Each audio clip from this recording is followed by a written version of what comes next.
Assalamualaikum warahmatullahi wabarakatuh.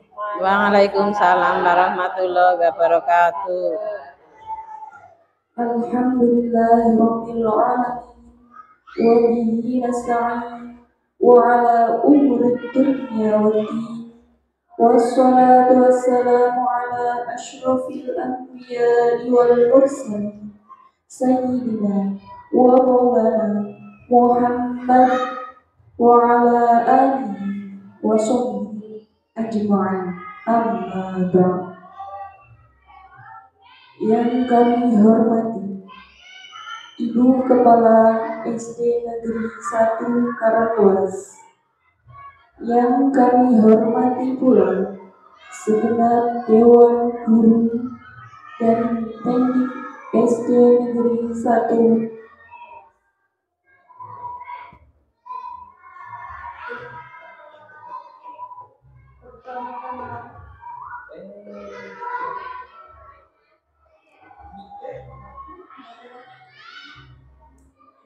Pertama-tama, marilah kita panjatkan puji syukur kehadirat Allah Subhanahu wa Ta'ala yang telah melimpahkan rahmat, hidayah, serta inayahnya kepada kita semua, sehingga pada siang hari ini kita dapat berkumpul dalam acara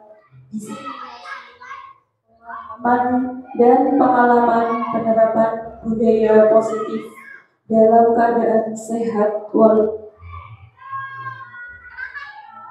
Shalawat serta salam semoga tetap tercurahkan kepada Nabi Agung Muhammad Sallallahu Alaihi Wasallam, syafaatnya di yaumul qiyamah, dan semoga kita umatnya. Amin. Perkenankanlah saya membacakan susunan acara pada siang hari ini. Pembukaan. Acara yang kedua menyanyikan lagu Indonesia. Acara yang ketiga sambutan kepala sekolah. Acara yang keempat acara inti, dan acara yang terakhir doa. Acara yang pertama pembukaan. Marilah kita buka acara pada siang hari ini. Mul kita ala dunia walikul Fatihah. A'udzu billahi minasyaitonir rajim. Bismillahirrahmanirrahim. Alhamdulillahirabbil alamin. Arrahmanirrahim. Maliki yaumiddin. Iyyaka na'budu wa iyyaka nasta'in.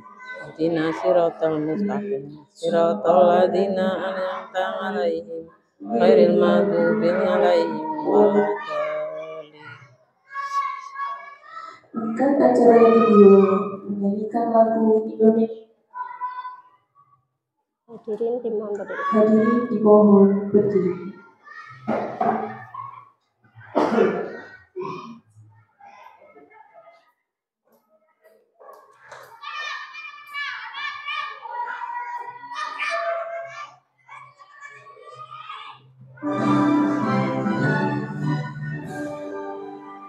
Indonesia tanah airku, tanah tumpah darahku. Di sanalah aku berdiri, jadi pandu ibuku. Indonesia kebangsaanku, bangsa dan tanah airku. Marilah kita bersatu, Indonesia bersatu. Hiduplah tanahku, hiduplah negeriku, bangsaku, rakyatku semuanya. Bangunlah jiwanya, bangunlah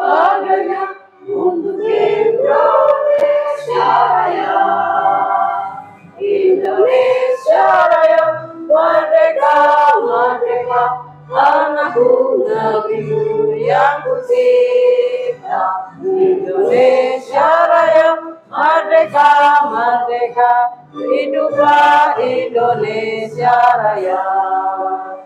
Indonesia Raya, merdeka, merdeka, anakku, negeriku yang kucinta. Indonesia Raya, merdeka, merdeka, hiduplah Indonesia Raya. Hadirin mohon duduk kembali.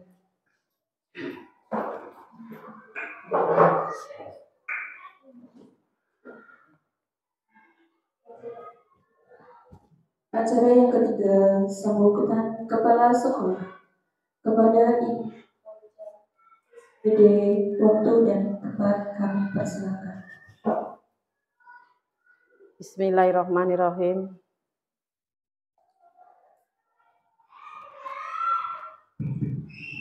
Bismillahirrahmanirrahim. Assalamualaikum warahmatullahi wabarakatuh.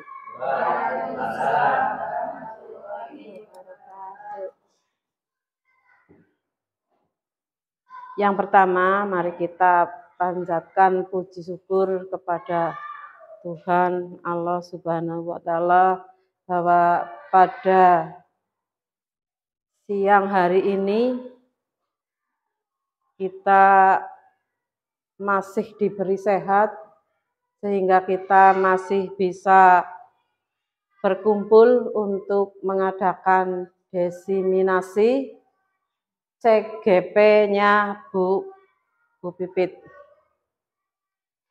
Kami juga mengucapkan terima kasih sekali pada Bu Pipit hari ini karena kita akan diluberilah ya ilmunya Bu Pipit setelah Bu Pipit menjadi CGP, calon guru penggerak. Semoga dengan adanya Bu Pipit menjadi CGP bisa memotivasi Bapak Ibu guru untuk kali ini bisa mendaftarkan diri menjadi CGP. Semoga saja Bapak Ibu guru mau mendaftar. Kan kami doakan juga semoga dapat diterima menjadi CGP. Karena untuk CGP ini adalah sangat menguntungkan bagi Bapak Ibu guru. Dengan CGP, dengan mengikuti calon guru penggerak ini, maka kemampuan ilmu Bapak Ibu guru akan meningkat, bahkan meningkat secara drastis.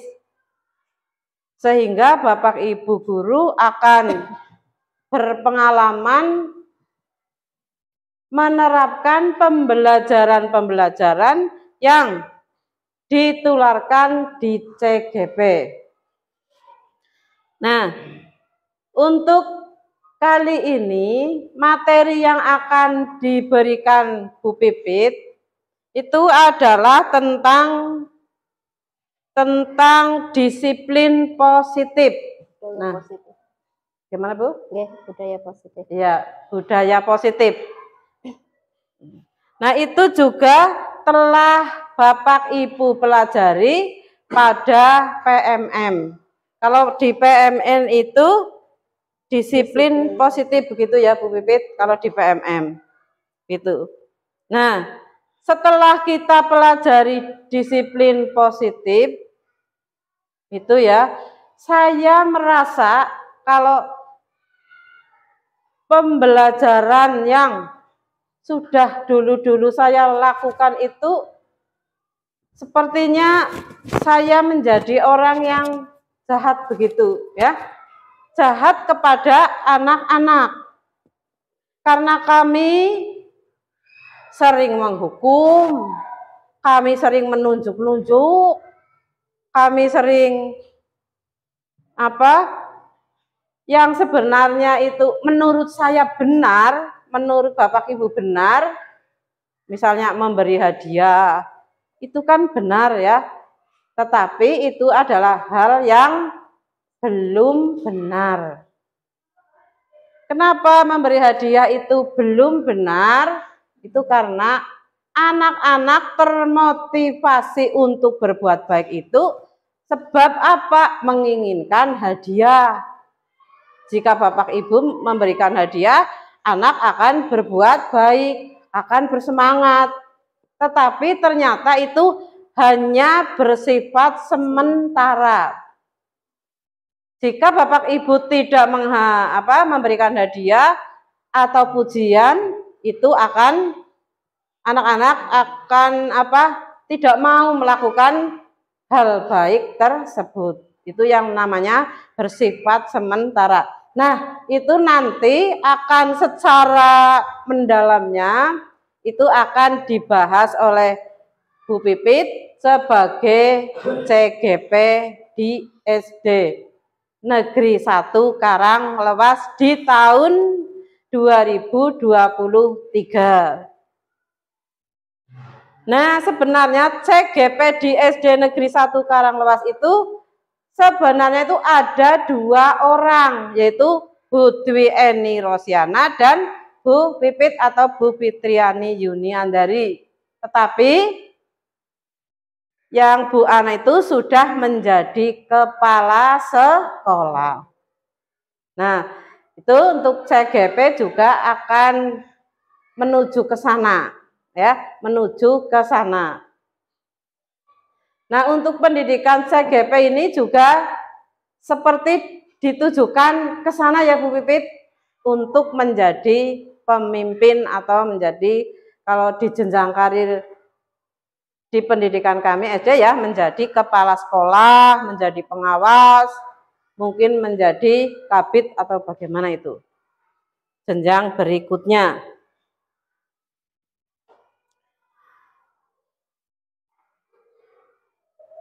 Selain CGP itu yang sedang kami perjuangkan, itu juga guru-guru di SD Negeri 1 Karanglewas juga sedang berjuang untuk meraih cita-citanya, yaitu menjadi P3K.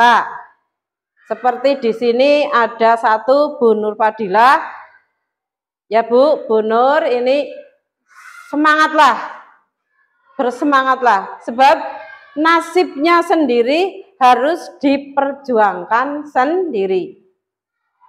Jadi harus bekerja keras ya sendiri. Hasilnya ya nanti untuk dirinya sendiri. Semoga untuk perjuangan Bu Nur itu semoga bisa tercapai. Amin. Bapak Ibu yang saya hormati, Bapak Ibu guru yang hebat, untuk hari ini mari kita dengarkan, kita pahamilah materi dari Bu Pipit atau sharingnya Bu Pipit, ya.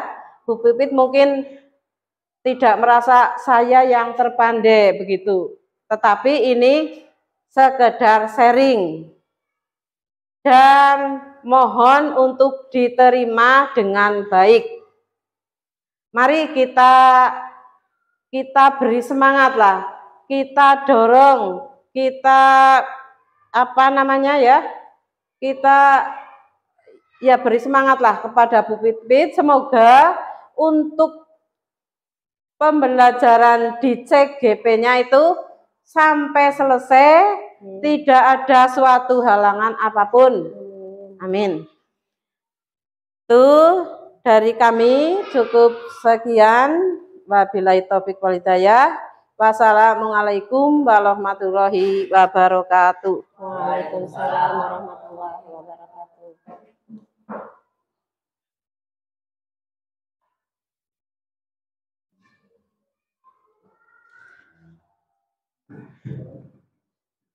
Kepada beliau kami sampaikan terima kasih.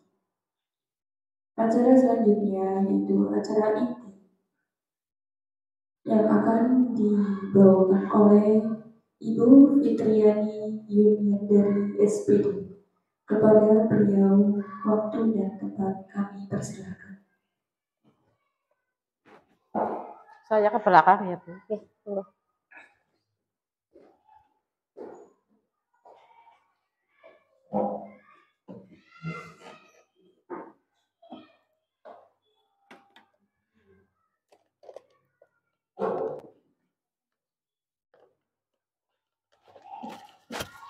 Silakan. Kon mati lebih. Bismillahirrahmanirrahim. Assalamualaikum warahmatullahi wabarakatuh.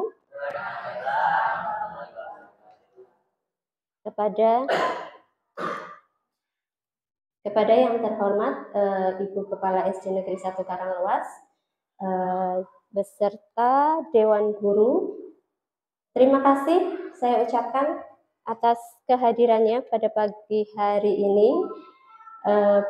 Sebelumnya, marilah kita panjatkan puji syukur atas kehadirat Allah Subhanahu wa Ta'ala yang telah memberikan rahmat dan hidayahnya sehingga pada hari ini kita dapat berkumpul pada acara diseminasi pemahaman dan pengalaman penerapan budaya positif. Semoga kegiatan pada pagi hari ini berjalan dengan lancar tanpa ada halangan suatu apapun. Salawat serta salam semoga terlimpah curahkan kepada junjungan kita Nabi Agung Muhammad Sallallahu Alaihi Wasallam yang telah membawa kita dari zaman kebodohan menuju zaman yang penuh dengan ilmu pengetahuan seperti sekarang ini. Langsung saja, pada kesempatan kali ini saya akan berbagi pemahaman dan pengalaman penerapan budaya positif di mana saya dapatkan pada pendidikan guru penggerak, yaitu pada modul 1.4, dan saya mendapatkan tugas untuk melaksanakan aksi nyata modul 1.4 tentang budaya positif ini, sehingga pada hari ini saya ingin berbagi dengan guru-guru di SD Negeri 1 Karanglewas.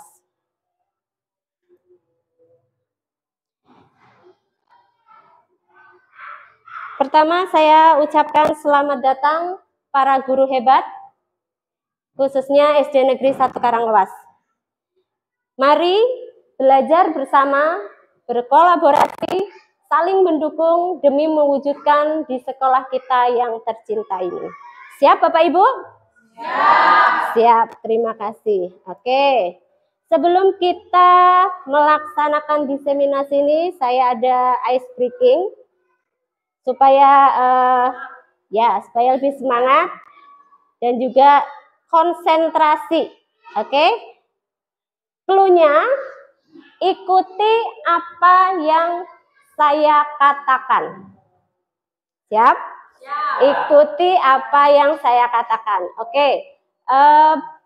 Bapak Ibu guru tahu ada satu iklan susu.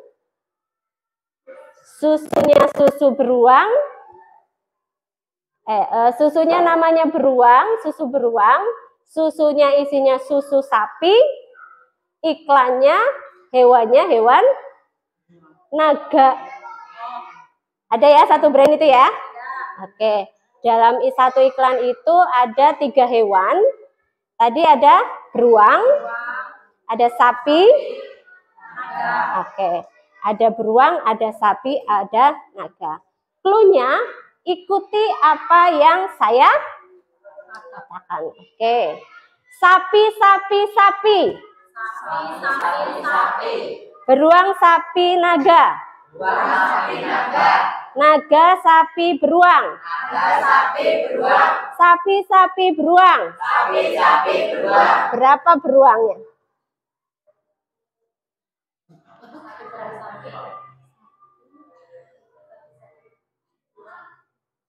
Berapa beruangnya?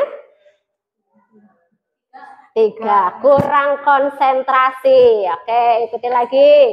Beruang, beruang, beruang. Beruang, beruang, beruang.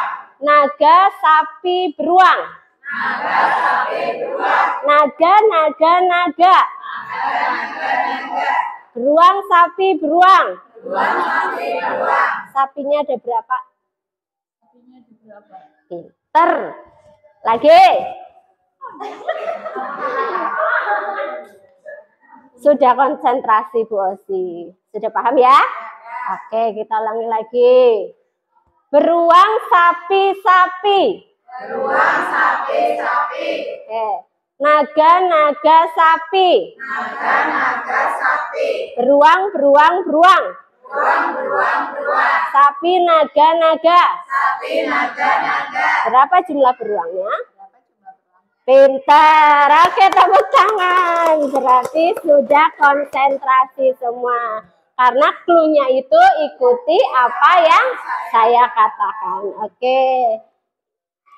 Kita langsung masuk ke materinya.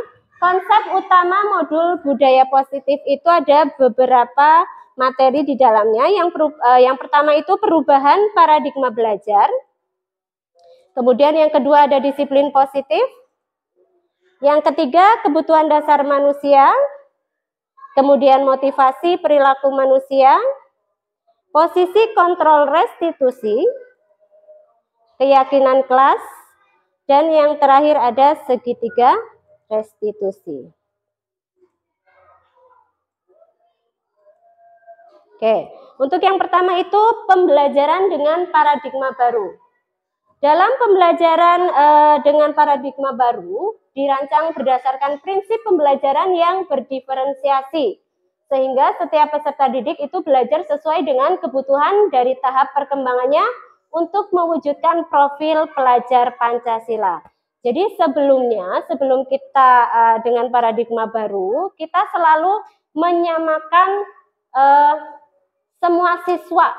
Kita menyamakan semua siswa tanpa melihat minat dan bakat mereka. Padahal seperti yang kita ketahui, dengan berdiferensiasi itu kita membagi setiap peserta didik itu sesuai dengan kebutuhan mereka masing-masing. Jadi semua siswa itu tidak boleh disamakan.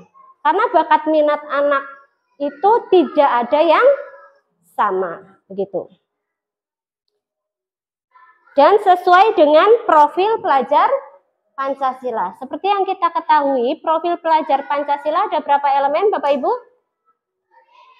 Ada 6. Yang pertama, beriman kepada. Oke, yang kedua, ada lagunya Bapak Ibu, coba yuk.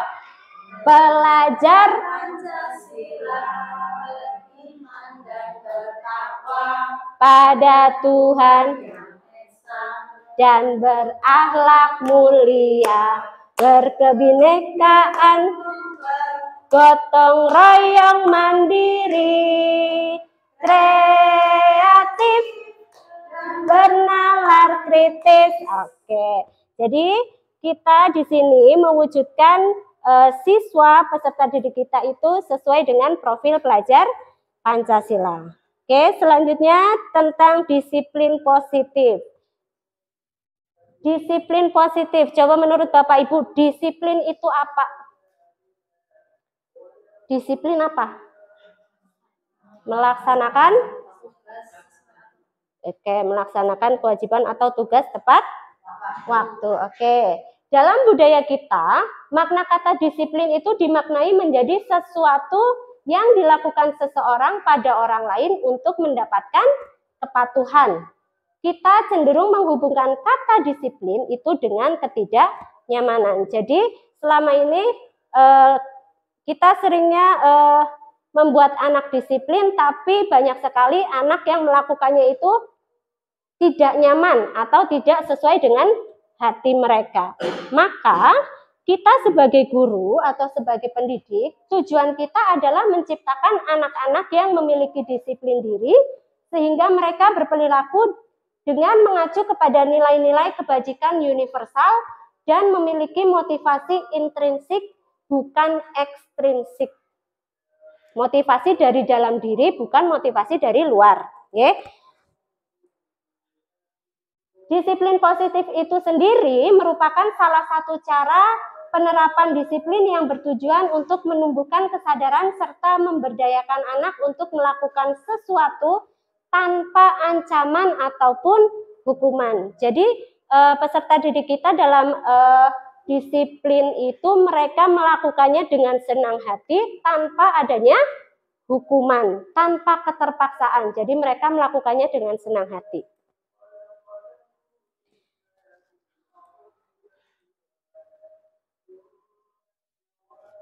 Nah, yang kedua selanjutnya ada kebutuhan dasar manusia. Di sini kebutuhan dasar manusia ada 5. Yang pertama itu bertahan hidup, kemudian kasih sayang dan rasa diterima, penguasaan, kebebasan, dan kesenangan. Itu merupakan kebutuhan dasar manusia. Kebutuhan dasar manusia yang pertama tadi bertahan hidup. Bertahan hidup contohnya manusia itu butuh makan, minum, tempat tinggal, kesehatan, serta rasa aman. Kemudian yang kedua ada rasa kasih sayang dan rasa diterima. Di sini murid mempunyai keinginan untuk terhubung dengan orang lain, seperti teman, guru, keluarga, dan juga mendapatkan rasa kasih sayang dan rasa diterima di sekolah. Yang ketiga ada penguasaan. Di sini murid ingin diakui keterampilannya, didengarkan apa pendapatnya, maka murid akan memiliki rasa harga diri atau percaya diri yang lebih tinggi.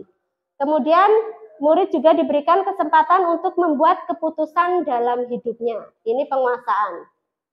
Yang selanjutnya kebutuhan dasar manusia yaitu kebebasan. Di sini murid diberi kebebasan memilih, tetapi bukan berarti membiarkan mereka untuk melakukan apapun. Mereka boleh berpendapat, kemudian diberi kesempatan untuk mencoba hal-hal baru, pembelajaran dengan metode yang beragam atau berdiferensiasi. Yang selanjutnya kesenangan. Kebutuhan dasar manusia yang terakhir itu kesenangan. Jadi siswa itu berhak untuk mendapatkan kesenangan. Bagaimana caranya? Jadi guru harus memasukkan kegiatan yang menyenangkan dalam pembelajaran. Pada kurikulum Merdeka ini sudah banyak sekali baik itu model pembelajaran ataupun bahan ajar ataupun materi ajar yang menyenangkan yang dapat kita berikan kepada siswa. Contohnya ada seperti tadi ice breaking. Kita bisa berikan ice breaking. Kemudian pembelajaran di luar kelas. Bisa juga kita dengan memberikan video-video pembelajaran yang lebih menarik agar siswa itu merasa lebih senang ketika mereka mendapatkan pembelajaran. Nah, dari kebutuhan dasar manusia tadi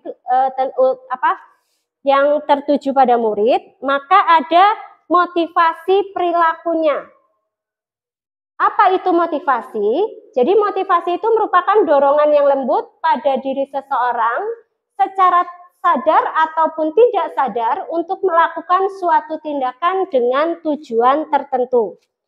Di sini ada 3. Yang pertama yaitu menghindari ketidaknyamanan dan hukuman. Jadi motivasi murid sebagai murid yang pertama itu menghindari ketidaknyamanan dan hukuman. Di sini murid melakukan disiplin diri karena ia takut dihukum. Dan ini merupakan motivasi ekstrinsik. Jadi selama ini ketika kita melaksanakan disiplin, anak disuruh disiplin itu kadang mereka terpaksa. Mereka melakukannya hanya karena supaya mereka terhindar dari hukuman. Dan itu merupakan motivasi ekstrinsik atau motivasi dari luar, bukan dari dalam dirinya. Kemudian yang kedua, yaitu mendapatkan imbalan atau penghargaan dari orang lain. Seperti tadi yang sudah disampaikan oleh Bu Kepala, murid melakukan disiplin diri karena ia ingin mendapat imbalan. Jadi contohnya seperti pemberian penghargaan berupa hadiah, ataupun yang lain begitu ya. Ya, reward begitu. Karena apa? Itu hanya sementara. Jadi ketika misalnya saya nanti yang mendapat nilai 100 akan Bu Guru beri permen misalnya. Jadi anak berusaha mendapatkan nilai 100 atau berusaha tidak terlambat sekolah hanya untuk mendapatkan permen. Nah, ketika saya tidak menerapkan itu, saya tidak memberikan hadiah tersebut, anak itu tidak akan berusaha untuk tidak terlambat ke sekolah. Jadi itu hanya sementara. Karena itu merupakan motivasi ekstrinsik, bukan dari diri sendiri. Hanya karena dia ingin penghargaan, maka dia melakukannya. Ketika tidak ada penghargaan, maka dia tidak mau atau tidak berusaha untuk melakukannya. Begitu. Dan yang ketiga, menghargai nilai-nilai kebajikan sendiri. Murid melakukan disiplin diri karena sadar akan nilai kebajikan dirinya. Nah, ini merupakan motivasi intrinsik atau dari dalam diri. Murid dengan sadar akan melakukan disiplin positif karena dia sudah sadar bahwa, oh saya siswa, kewajiban siswa saya harus mendengarkan guru ketika sedang menjelaskan. Saya harus berangkat tepat waktu, di kelas tidak boleh makan dan lain sebagainya. Karena sudah ada kesadaran dari dalam dirinya sendiri itulah, maka dia akan melaksanakan dengan senang hati. Itu merupakan motivasi dari intrinsik. Dari ketiga motivasi ini, kira-kira motivasi yang terbaik yang mana, Bapak Ibu? Ya, betul. Motivasi intrinsik yang ketiga itu ya. Karena dengan motivasi intrinsik, siswa tanpa ada paksaan ataupun tanpa ada rasa ingin mendapatkan penghargaan, mereka melakukannya dengan senang hati. Oke, selanjutnya hukuman. Hukuman itu merupakan tindakan tidak terencana atau tiba-tiba untuk membuat tidak nyaman dan bersifat satu arah tanpa melalui suatu kesepakatan. Hukuman yang diberikan bisa berupa hukuman fisik maupun psikis. Murid atau anak disakiti oleh suatu perbuatan ataupun kata-kata. Jadi hukuman biasanya kita memberikan hukuman itu tanpa direncana, begitu kan, Ge? Ketika ada suatu kasus atau situasi tertentu, kemudian kita langsung memberikan hukuman seperti itu. Berbeda dengan konsekuensi. Kalau konsekuensi itu tindakan yang telah terencana atau sudah disepakati oleh murid dan guru. Konsekuensi biasanya diberikan berdasarkan suatu data yang umumnya dapat diukur. Nah, di sini saya ada beberapa pertanyaan. Coba Bapak Ibu bisa dilihat apakah ini termasuk hukuman atau konsekuensi. Yang pertama, lari mengelilingi lapangan basket 2 kali karena terlambat hadir di sekolah. Kira-kira ini termasuk hukuman atau konsekuensi? Hukuman, betul. Yang kedua, membersihkan coretan yang dibuatnya di atas meja. Hukuman atau konsekuensi?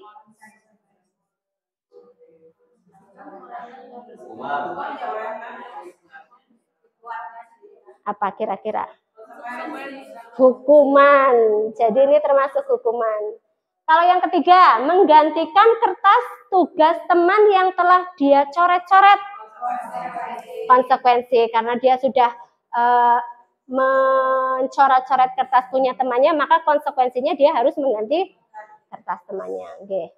Yang keempat, berjemur di lapangan karena datang terlambat. Ya, betul. Jadi itu hukuman atau konsekuensi. Oke. Sekarang konsep disiplin dengan identitas gagal. Kita menerapkan disiplin tapi identitas anaknya itu gagal. Yang pertama itu dengan memberikan hukuman. Kita mendisiplinkan anak dengan memberikan hukuman. Disiplinnya dapat, tapi identitasnya gagal. Kenapa? Karena hukuman itu menyakitkan. Yang kedua, anak jadi tidak nyaman. Yang ketiga, murid merasa takut. Yang keempat itu sifatnya memaksa. Kemudian yang kelima, murid akan menyembunyikan kesalahannya. Dan yang keenam, murid akan menjadi rendah diri. Jadi dalam penerapan disiplinnya tercapai, namun identitasnya gagal karena muridnya merasa takut. Jadi terpaksa dia melakukannya, takut dihukum, jadi dia disiplin seperti itu. Konsep disiplin dengan identitas gagal. Kemudian yang kedua, dengan pemberian penghargaan tadi. Kenapa gagal? Karena tidak efektif. Merusak hubungan. Contohnya, misalnya biasanya itu yang dapat nilainya bagus atau cepat selesai, biasanya anak yang pandai. Dan nanti ada kecemburuan, merusak hubungan itu kecemburuan antara siswa yang lain. Lah, yang dapat ya anak-anak itu aja, aku nggak pernah dapat. Begitu. Nah, itu tidak baik. Kemudian mematikan kreativitas. Kemudian menghukum dengan sistem ranking, itu seperti itu tadi. Dan itu merampas hak menghargai dirinya. Itu konsep disiplin dengan identitas gagal. Jadi pemberian hukuman dan penghargaan itu tidak efektif begitu. Selanjutnya,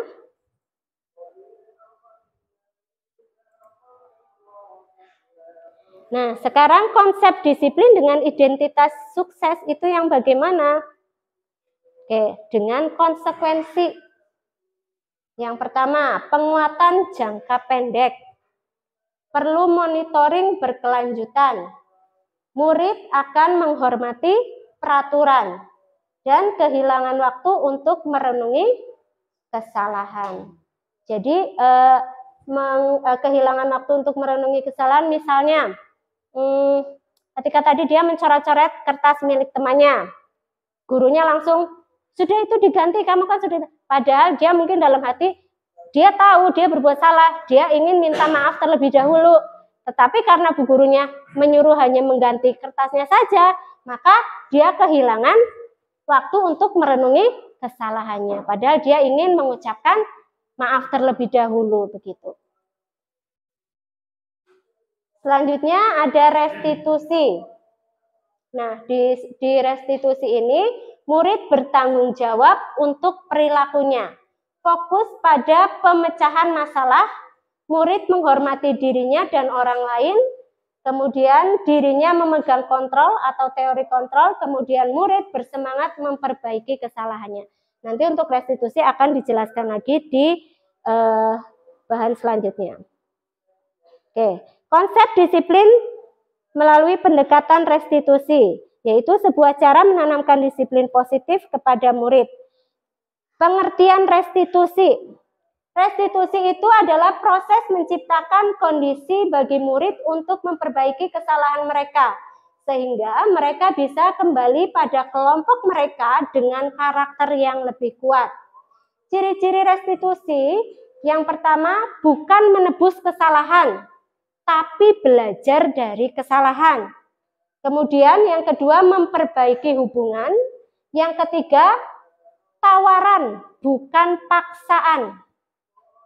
Kemudian menuntut untuk melihat ke dalam diri, mencari kebutuhan dasar yang mendasari tindakan, fokus pada karakter, bukan pada tindakan, kemudian menguatkan dan fokus pada solusinya. Ini ciri-ciri dari restitusi. Sekarang ada satu kasus, yaitu siswa sering tidak mengerjakan PR. Nah, di sini ada 3 perbedaan. Kalau dengan hukuman, itu pada kasus siswa sering tidak mengerjakan PR, yang pertama, guru menghukum siswa tersebut hormat, contohnya hormat bendera selama 10 menit. bisa dengan hukuman yang lain. Selain itu juga guru marah-marah, nggih, dan murid menjadi takut. Kalau konsekuensi, guru memberikan konsekuensi untuk mengerjakan PR-nya bisa pada waktu istirahat. Kemudian guru juga tegas dan siswa juga akan menghormati peraturannya. Sedangkan dengan restitusi, guru itu menanyakan keyakinan kelas. Keyakinan kelasnya apa saja dan membantu siswa menyelesaikan masalahnya. Kemudian guru terbuka dan siswa menghormati dirinya dan orang lain. Nah, di sini ada 5 posisi kontrol restitusi. Yang pertama ada guru sebagai penghukum, guru sebagai pembuat rasa bersalah, yang ketiga guru sebagai teman, guru sebagai pemantau, dan guru sebagai manajer. Bedanya apa sih? Oke, sebelum ke sana, coba Bapak Ibu selama ini sudah berada di posisi kontrol yang mana? Kira-kira selama ini? Penghukum. Apalagi, apakah sudah ada yang di manajer? Belum. Oh, teman. Oke. Pemantau, ya. Oke. Kita jelaskan satu-satu. Oke, di sini ada satu kasus. Ya. Satu kasus yaitu si Naren yang terlambat hadir 20 menit di sekolah.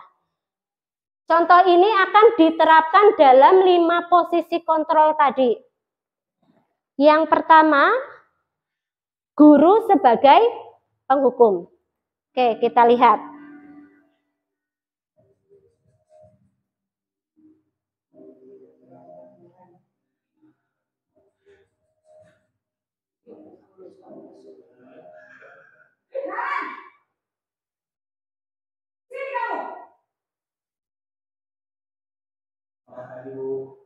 Selalu terlambat. Kamu deh, pasti terlambat. Maaf Bu, saya Apa? Apa coba? Alasan kamu apa lagi? Kapan sih kamu tidak terlambat? Malas sekali ya kamu jadi anak. saya Dasar pemalas. Gak kapok-kapok sih kamu. Sudah berapa kali terlambat? Sana, kamu keliling lapangan basket 2 kali. kenapa saya harus ke lapangan basket Bu? Kenapa? Kamu lawan ibu. Berani-beraninya jawab. Sudah terlambat, masih berani jawab enggak? Sekarang, keliling lapangan basket 5 kali sekalian. Biar kapok. Cepat. Pergi sana ke lapangan basket. Posisi penghukum biasanya berbicara dengan nada tinggi. Nah, itu posisi penghukum.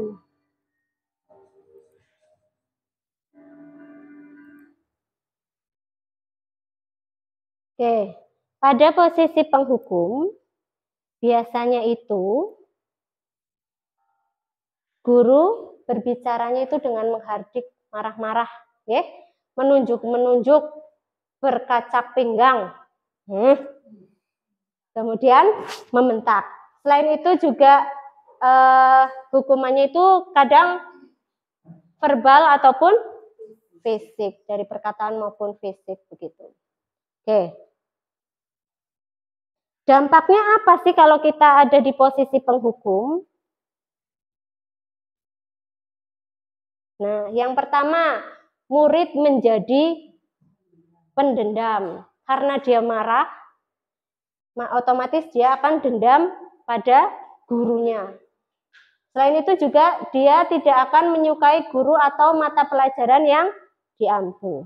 Kalau kita di guru di SD ya pasti akan tidak suka dengan guru kelasnya begitu.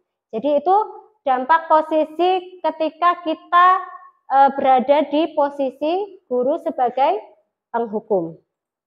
Selanjutnya di sini posisi guru sebagai pembuat merasa bersalah.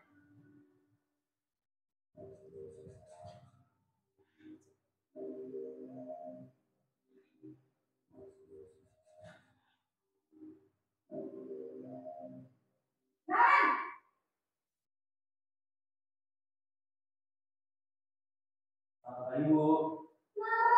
Naren, kamu kenapa terlambat lagi, nak? Ya Tuhan, Naren. Kamu senang ya bikin ibu susah ya? Kalau kamu terlambat lagi, nanti ibu yang ditegur bapak kepala sekolah, nak. Disangka ibu tidak bisa membina kamu. Duh, gimana ini? Maaf, Bu. Duh, Gusti Naren. Kamu suka ya kalau ibu ditegur bapak kepala sekolah? Terus, sekarang ibu harus tulis apa ini di buku absen? Ini kamu sudah sering terlambat loh. Ibu harus apa coba? Maaf, Bu. Maaf sekali. Ya sudah, lain kali jangan bikin ibu susah lagi anak ya. Ibu tidak akan kuat lagi kalau kamu begini terus. Bisa jantungan kalau ibu ditegur bapak kepala sekolah. Sana cepat kelas. Maaf ya, Bu. Maaf sekali. Nah, dari video tadi sudah terlihat ya, anak jadi merasa bersalah. Nggih, betul.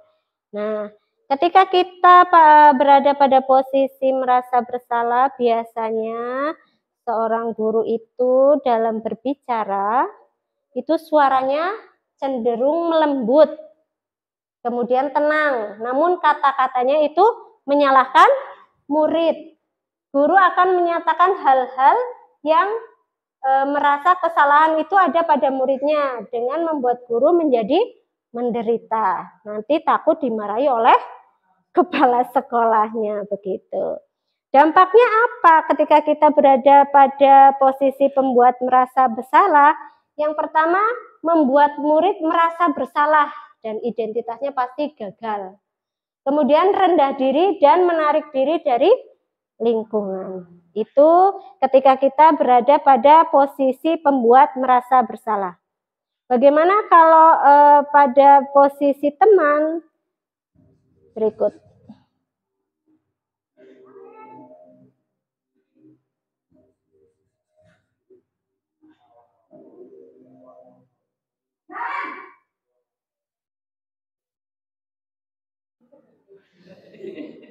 Ibu. Wah, sudah jam berapa ini, nak? Terlambat lagi ya sayang. Iya, Bu. Habis ibu saya lupa bangunkan saya, Bu. Kamu malah menyalahkan ibu kamu. Kamu bukannya anak yang paling kencang. Kok terlambat sih? Iya, Bu. Saya memang terlambat bangun tadi. Jadi, biarpun saya lari kencang, tetap nggak kekejar, Bu. Ya sudah sana. Nanti lain kali larinya lebih kencang lagi ya. Biar gak terlambat lagi. Bikin seneng ibu. Demi ibu. Bisa kan? Bisa lah, Bu. Ya sudah sana masuk kelas. Ibu beresin urusan absen kamu. Kamu ini ada les saja. Nah, itu tadi posisi sebagai teman. Posisi kita pada seorang guru pada posisi teman itu biasanya suara guru akan ramah. Terlihat tadi ya, gurunya ramah. Kemudian cenderung bersenda gurau untuk menghangatkan suasana. Dampaknya apa ketika kita berada pada posisi teman? Murid akan bergantung kepada satu orang. Jadi anak akan ketergantungan. Kemudian murid tidak akan mandiri dan tidak bisa berpikir untuk diri sendiri karena dia merasa nyaman ketika melakukan kesalahan. Gurunya akan menjadi pada posisi teman tidak akan memarahi begitu. Bagaimana dengan posisi pemantau?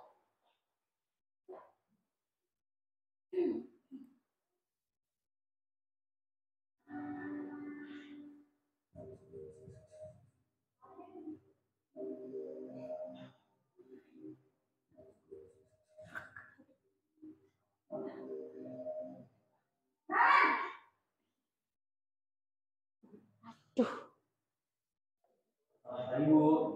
Nah, apa peraturan sekolah kita tentang jam berapa kita harus masuk sekolah, nak?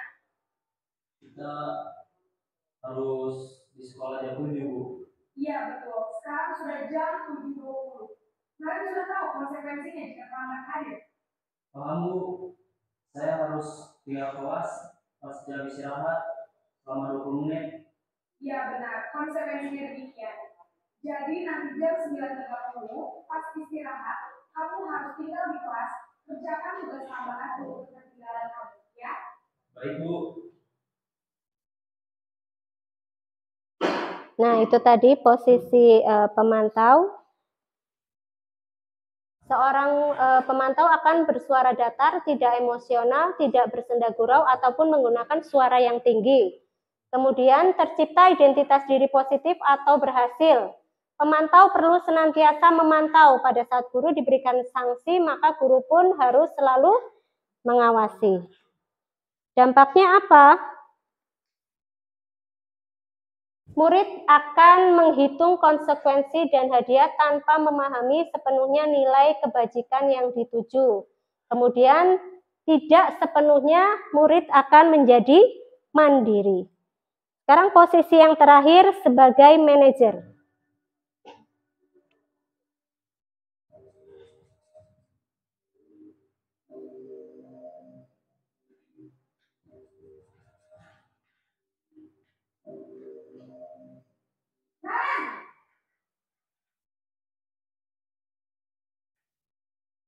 Selamat pagi Bu. Selamat pagi, Naren. Maaf Bu, saya terlambat. Iya, sekolah masuknya jam 7, sekarang sudah jam 7.20. Jadi sekarang bagaimana ini, Naren? Maaf Bu, saya lupa salah alarm saya semalam. Baiklah, menurut kamu, keyakinan sekolah yang mana yang kamu tinggalkan? Menghargai diri sendiri dan orang lain mungkin ya Bu. Setuju. Jadi, apakah Naren meyakini prinsip saling menghormati tersebut? Iya Bu, saya meyakininya. Apakah Naren bersedia memperbaiki masalah keterlambatan ini? Bersedia Bu. Bagaimana kamu akan memperbaiki masalah keterlambatan ini? Saya akan coba untuk tidak lupa menyetel alarm saya Bu. Baik, kalau Naren mau menyetel alarm di rumah, ada orang yang kira-kira bisa bantu mengingatkan tidak? Ada Bu, kata saya, Kak Emma. Ada lagi selain Kak Emma? Selain Kak Emma, ada ibu saya. Baik, jadi yang mengingatkan Naren adalah Kak Emma dan ibu kamu ya. Kira-kira akan mulai alarm kapan nih, Naren? Setelah pulang sekolah, akan segera saya lakukan. Baik, jadi Naren akan setel alarm untuk bangun besok pagi dan akan diingatkan oleh kakak dan ibu dan Naren ya. Ada lagi yang mungkin perlu dilakukan, Naren? Agar tidak terlambat bangun lagi. Tidak ada Bu. Baik, Naren. Terima kasih untuk kerjasama kamu. Sekarang kamu kembali ke kelas untuk belajar. Baik Bu, terima kasih. Oke, itu posisi manajer. Pada posisi manajer, nah, seorang guru itu pada posisi ini suara manajer netral, tidak emosional, tidak terlalu ramah, dan tidak bernada tinggi. Terciptanya identitas positif atau berhasil. Guru akan dengan tulus mengajukan pertanyaan-pertanyaan bermakna agar membuka pikiran murid. Kemudian guru membimbing murid untuk memecahkan masalahnya secara mandiri. Dampaknya apa dari posisi manajer ini? Yang pertama, murid mandiri, percaya diri, dan dapat memecahkan masalah.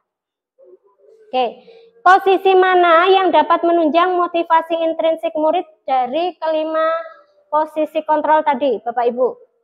Kira-kira posisi yang mana? Manajer, betul. Jadi posisi yang akan membantu peserta didik itu posisi manajer. Karena di posisi manajer itu guru dapat menerapkan disiplin positif yang berpihak kepada murid yang memerdekakan murid. Oke. Penerapannya bagaimana? Setelah berusaha untuk memahami persoalan terlebih dahulu dan tidak gegabah menghukum anak jika melakukan kesalahan.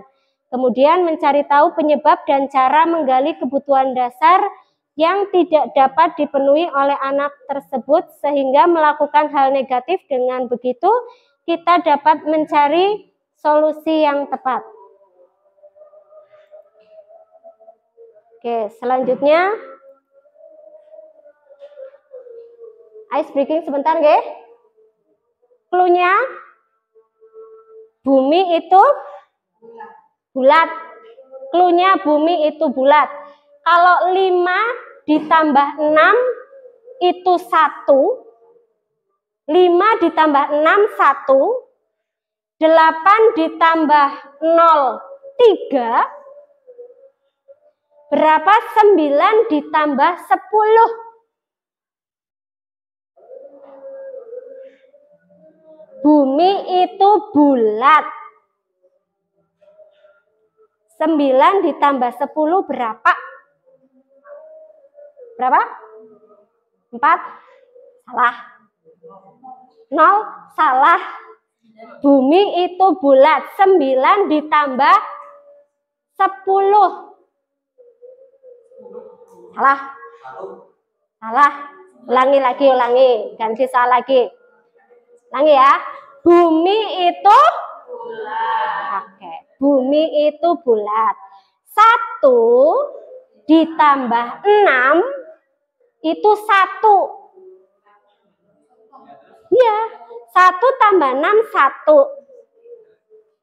8 ditambah 10 3.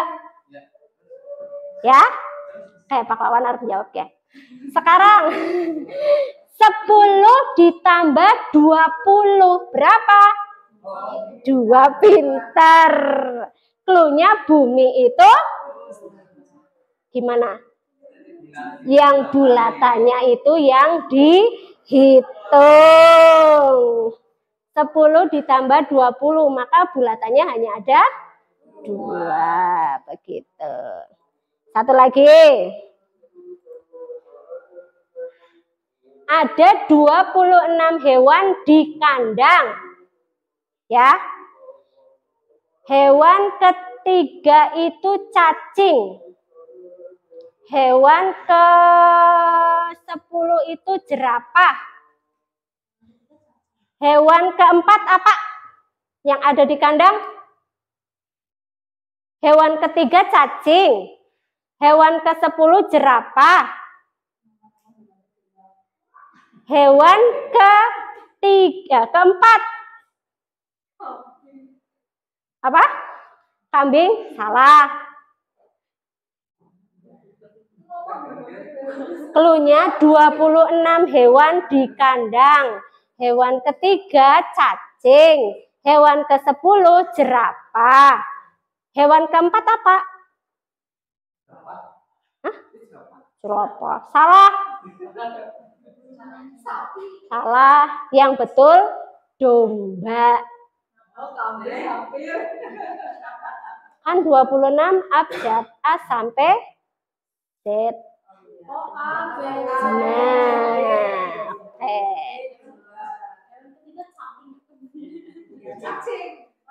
Ya. Bentar. Lanjut, keyakinan kelas. Mengapa keyakinan kelas? Mengapa tidak peraturan kelas saja? Di sini ada 2 pertanyaan. Mengapa kita memiliki peraturan tentang penggunaan helm pada saat mengendarai kendaraan roda 2 atau motor? Kenapa kira-kira? Supaya selamat, berarti demi keselamatan. Bagaimana yang kedua? Mengapa kita memiliki peraturan tentang penggunaan masker dan mencuci tangan setiap saat?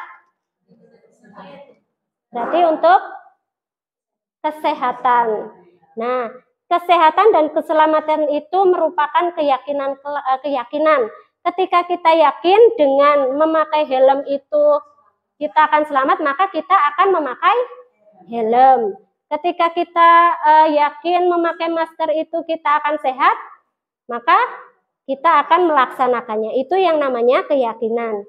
Nah, keyakinan kelas itu seseorang akan lebih tergerak dan bersemangat untuk menjalankan keyakinannya daripada hanya sekedar mengikuti serangkaian peraturan tertulis tanpa makna. Oke. Pembentukan keyakinan kelas itu yang pertama harus bersifat lebih abstrak. Dibuat dalam bentuk positif. berupa pernyataan-pernyataan universal tidak terlalu banyak, semua warga kelas ikut berkontribusi. Nah, ini kemarin saya sudah membuat bersama kelas 1 ini. Ada mencatat, curah pendapat, dan lain sebagainya. Kemudian sampai dengan penandatanganan dan memajang di kelas.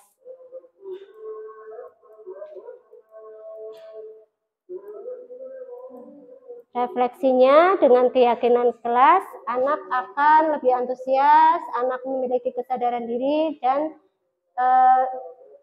anak yang tidak masuk mendapat tindakan yang menurunkan gagasan. Kemudian mengevaluasi keyakinan kelas secara berkala, menyebarkan angket dengan formulir G-form.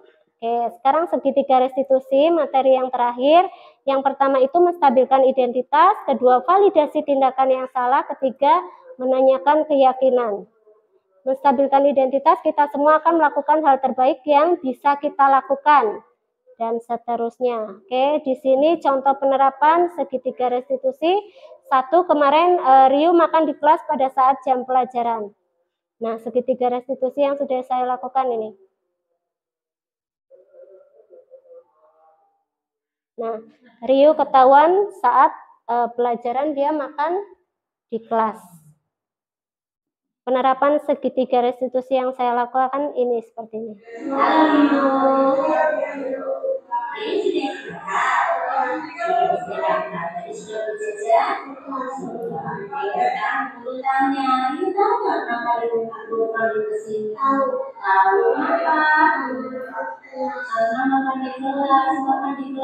Pelajaran itu perbuatan yang bohong kayak salah. Oke, maka itu bukan manusia itu. Berburu kalau orang sudah berburu pasti nakal, tapi kita harus tahu di mana kapan waktu yang tepat untuk makan. Nah, jadi kalau kamu makan saat jam pelajaran itu berarti perbuatan itu apa yang salah?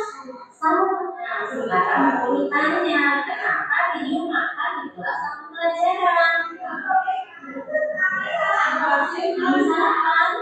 Kenapa dia belum sarapan? Takut telat ke sekolah. Memangnya dia semalam baru jam berapa? Jam berapa semalam? Jam 10. Oh, berarti dia tidur jam 10, terus tidak sarapan atau terlambat gitu ya? Nah, sekarang urutannya keyakinan kelas kita ini masih sama tidak? Masih. Yang pertama apa? Berangkat tepat waktu. Kemudian yang kedua menghargai teman. Keyakinan kelas yang ketiga apa? Tidak boleh makan di kelas saat betul, tidak boleh makan di kelas satu pelajaran. Oke, dari keyakinan kelas yang sudah kita buat, Rio makan di saat jam pelajaran. Berarti Rio sudah melaksanakan keyakinan kelas kita belum?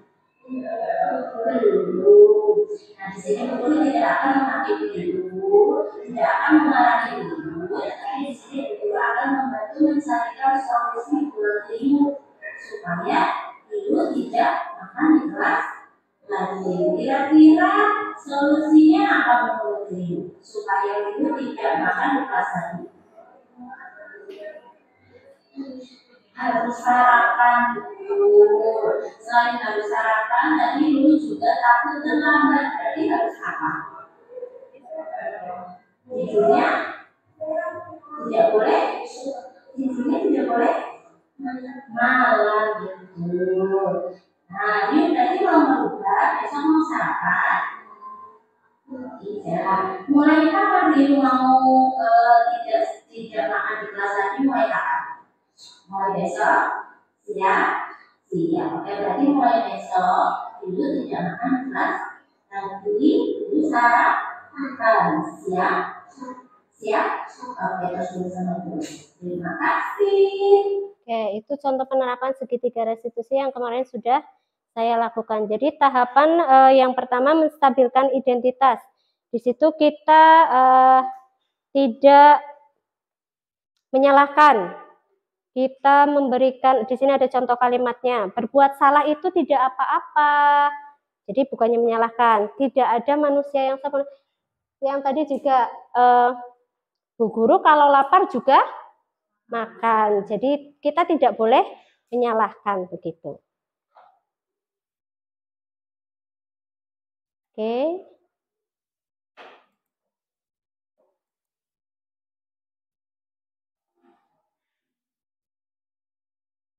Untuk kasus yang kedua, Nadira terlambat berangkat ke sekolah.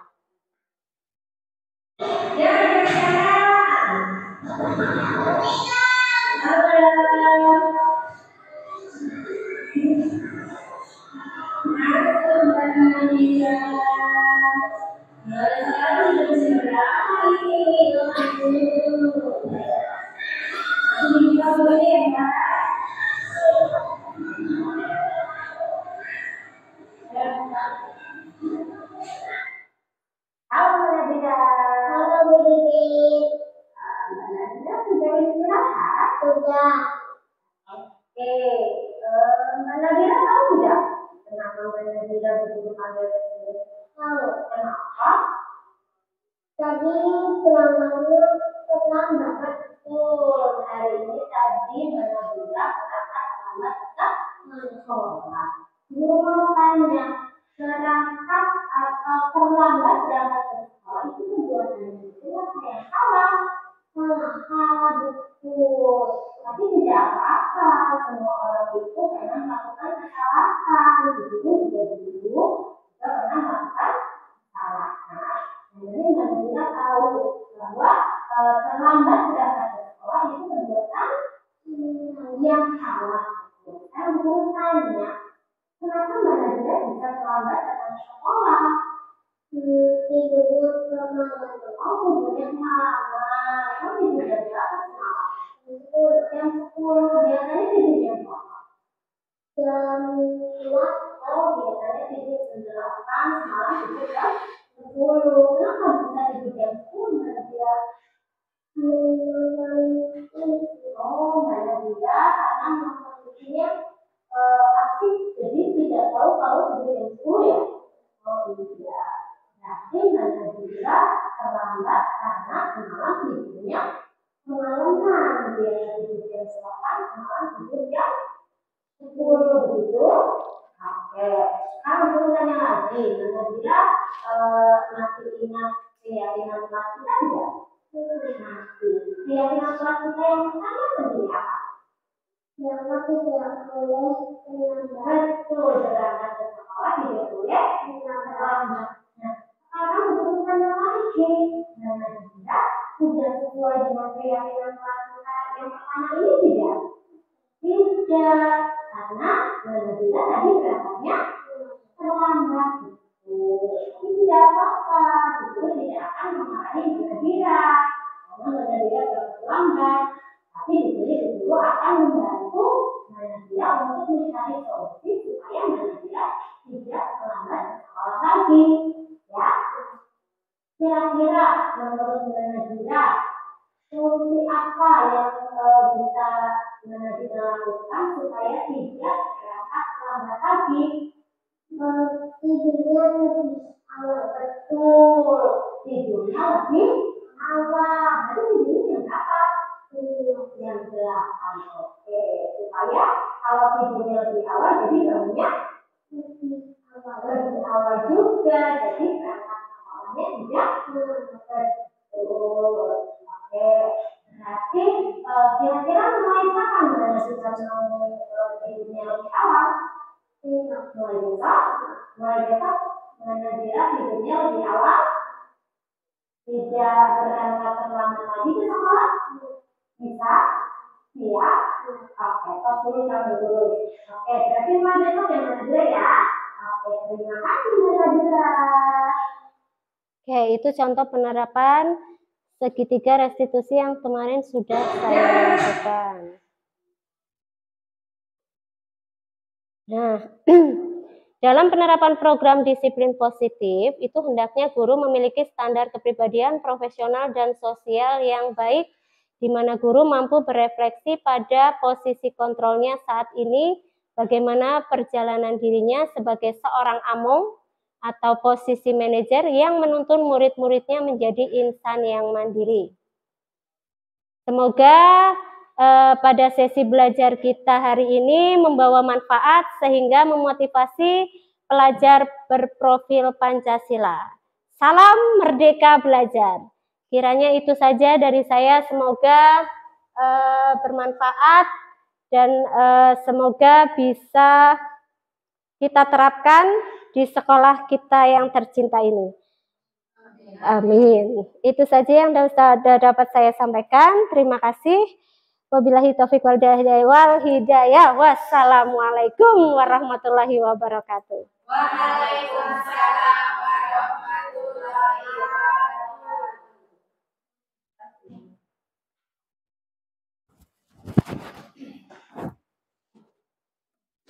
Kepada Ibu Fitri dari SPD kami sampaikan terima kasih. Acara yang terakhir yaitu pembacaan doa yang akan dilantunkan oleh Ibu Nur Fadilah SPD SD. Kepada beliau kami persilakan.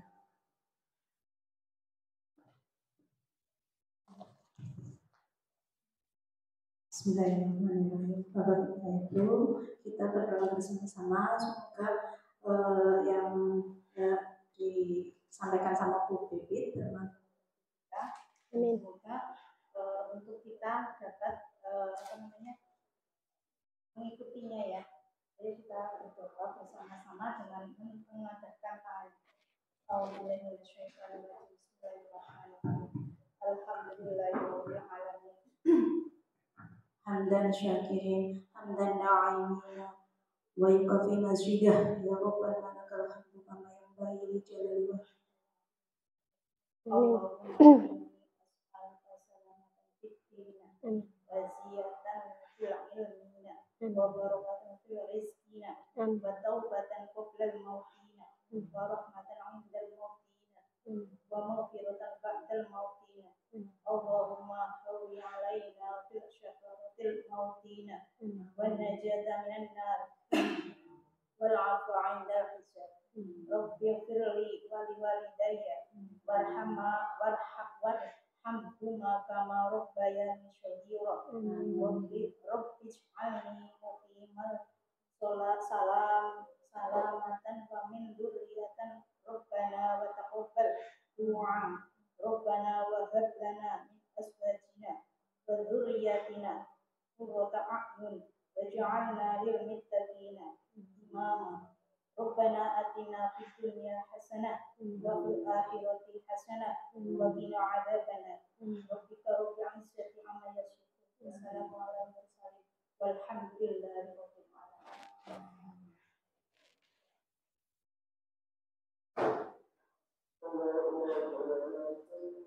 Kepada beliau kami sampaikan terima kasih. Alhamdulillahirabbil alamin. Tibalah saatnya kita tutup acara pada siang hari ini dengan bacaan hamdalah bersama-sama.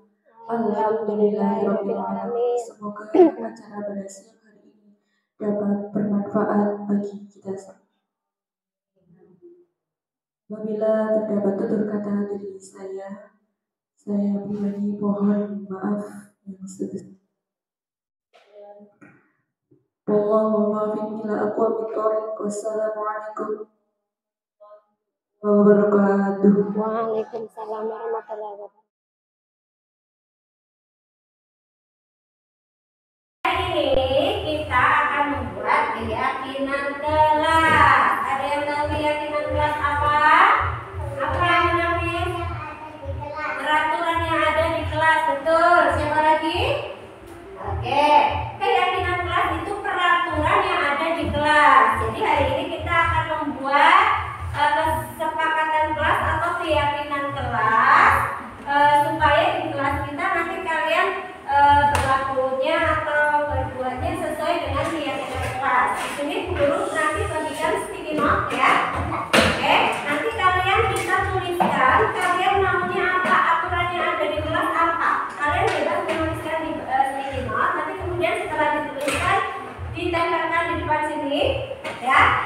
Nanti kita baca satu-satu, kemudian kita tentukan keyakinan kelas kita apa saja. Siap? Ya. Bagikan ya.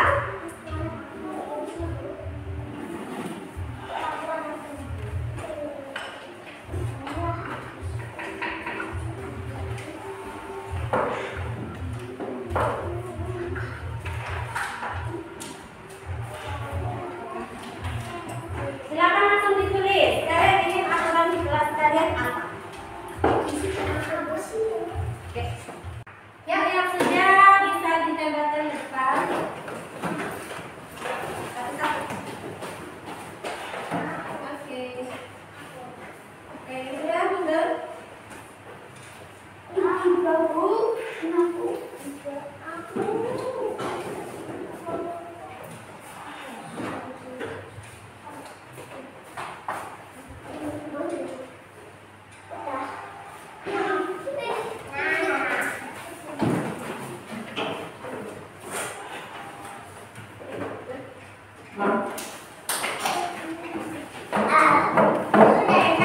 Tulis yuk. Yang pertama, ada berpakaian rapi, menghargai guru, tidak terlambat, menaati, tidak terlambat. Oke, berarti datang tepat waktu. Oke, datang tepat waktu. Selanjutnya,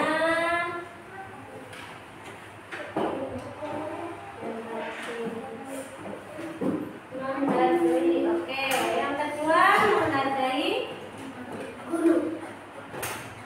guru dan pulang. Oke, keyakinan kita sudah ada 7 di sini, Rio.